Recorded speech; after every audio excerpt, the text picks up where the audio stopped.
Ako, naniniwala ko ang mutual fund, pang long term talaga to eh. Parang relationship lang.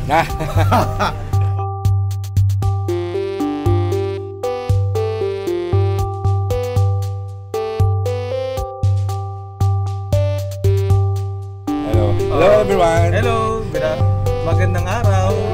Good afternoon. Afternoon naman ngayon eh. Hindi naman maga, no? So, we're here to give you a special episode. Special episode talaga. Special episode. Kasi we decided na, every quarter magkakaroon tayo ng review na ng mga, kasi a lot of our viewers, investors yan, di ba? Or thinking to invest. Yes. So, siyempre, sa investment, dapat malaman mo rin yung mga may magagandang performance. Saka, more than that, dapat every so often, may review ka.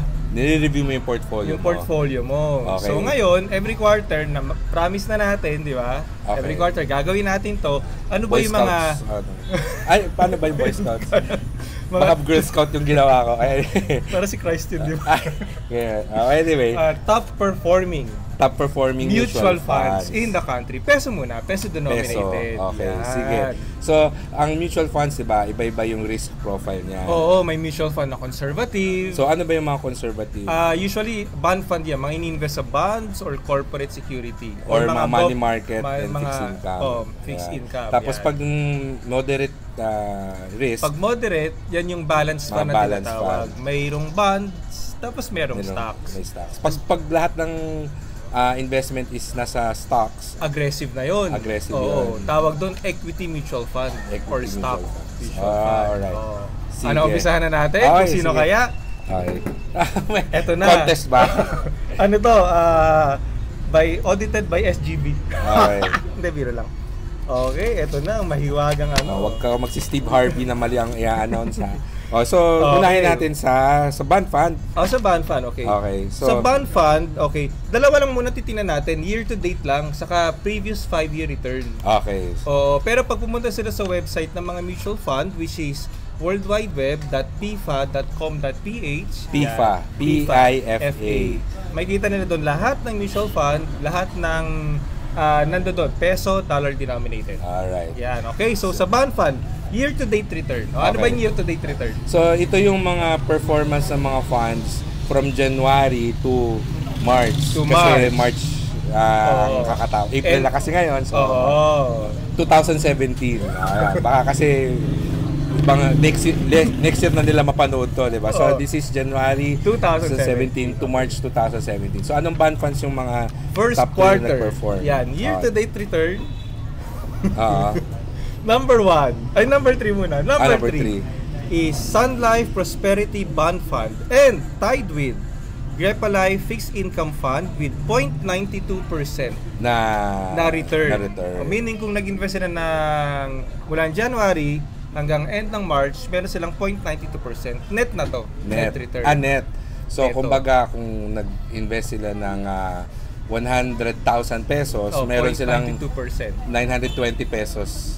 Yun, tama. Okay. Next, in second place at 1.13% is Sun Life Prosperity GS Fund. Ano ba ibig sabihin ng GS? Government Security. Tingin ko ano to, mainly nasa government bonds. Okay. And number 1 for bond fund, year to date to year to date is Coco Life Fixed Income Fund at 1.14%. So baka nagwa-wonder siya, bakit parang ang liit kasi 1.14%? Kasi nga conservative siya. Saka medyo pataas ang interest rate ngayon. So kapag pataas ang interest rate, medyo yung performance ng bond medyo it's a challenge. Okay. Yan, okay. Pero bukod sa investor, year-to-date return, dapat tinitina din yung long-term return. Okay. So meron tayo dito 5-year return naman. Para mas ma-feel nila kung paano ba yung, kasi ako naniniwala ko ang mutual fund, pang long-term talaga to eh. Parang relationship lang. Okay. 5-year return at number 3, Phil Equity Peso Bond Fund, averaging 4.07%. Mataas-taas na siya. Mataas-taas, di ba? So, maski na medyo mabagal ng year-to-date, pero again, kapag the more you stay in a mutual fund, the higher the return over time. Second place is Coco Life Fixed Income Fund at 5.27%. Okay na yun kasi it beats inflation already. Yeah, for previous 5 years. And number 1 is First Metro Save and Learn Fixed Income Fund at 5.35%. Oh, so Previous kung baga 5 years. 100,000, kumita sila ng 5,000 doon. Every year for the past 5 years. Not Pwede na, bad, di ba? not Not bad. bad. Okay, so naman nasa time deposit lang o savings account. Yes, Diba? yes. Punta Ang naman best tayo rate ng yata ano. ng time deposit ngayon, mga 2%, 1.5%. Mga 1.5. Ganun. Mababa. Iba nga less than eh. Okay. Punta naman tayo sa balance fund. Balance fund. Okay, year to date. At number 3, Sun Life Prosperity Dynamic Fund, 3.09%. So year to date lang to. Year to date lang, So, naka 3% na sila. So okay din yun, no? Pwede na, 3%. patalo mo na yung Karamihan ng mga bangka products. investment For bank 1 quarter lang to. For 3 months, kumita ka na ng 3%, di ba? Diba? Just imagine kung long term pa. Second place at 3.14%, Atram. Ito yung ATR Kiming dati. Ngayon Atram na sila. Atram na yung pangalan. Atram Dynamic Allocation Fund at 3.14%. Okay. Yan. And first place is 3.19%, Sun Life of Canada Prosperity Balanced Fund, 3.19%. 3.19%. Oo. Pwede na, di ba? For 1 quarter lang. Although kasi syempre, di ba, balance fund ito. So, ibig sabihin, moderate risk, no? So may stocks na to, kaya medyo mas mataas na ng return kumpara sa bond fund. Oo. Pero, kung balak nila mag-invest dito for 3 months only, it's not also recommended. No, kasi hindi mo masabi minsan stock market eh. Minsan kasi, yung balance fund, nagdi-negative na yan. No? Minsan. And, well, like for example, in 2008, karamihan ng balance fund alam ko negative.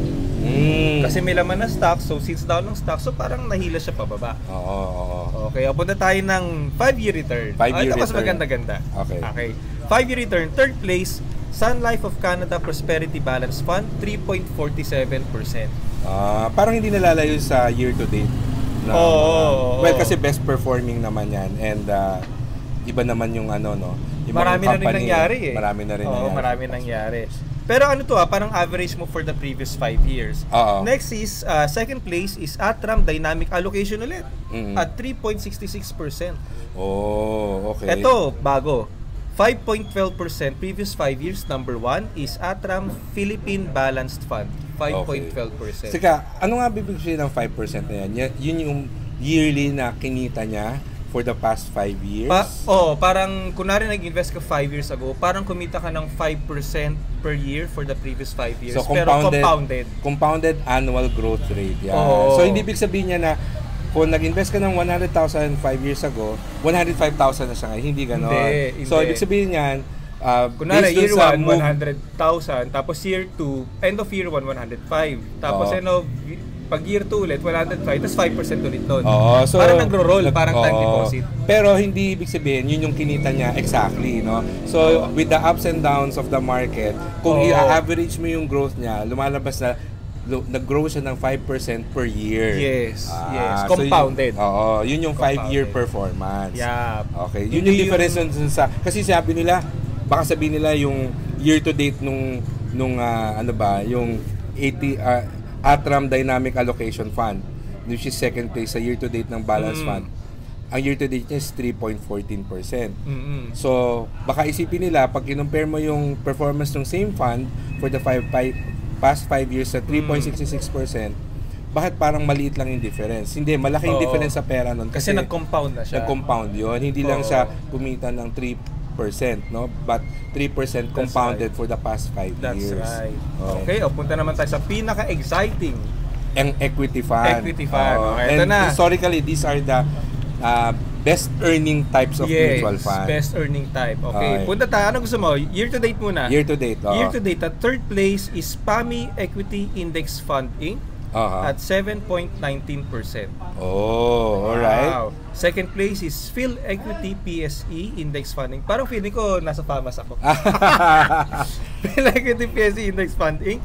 at 7.28%. Okay. And Atram Alpha Opportunity Fund at first place, 7.73%. Mataas yung 7%, ha? Year to date, ha? Year to date. 3 buwan lang yun. Feeling ko, alam mo, nag-a-announce ka ng mga honor students sa graduation. Oo nga. Okay. 5-year return ng equity fund, no? Oo. So, best performing equity fund for the past 5 years as of today. As of March 31. March 31. As of first ended. quarter of 2017. Yes. Previous 5-year return, third place is Atram Philippine Equity Opportunity Fund at 5.05%. Okay. Okay. Second place at 7.57% is Philippine Stock Index Fund. Okay. Sino BPI to.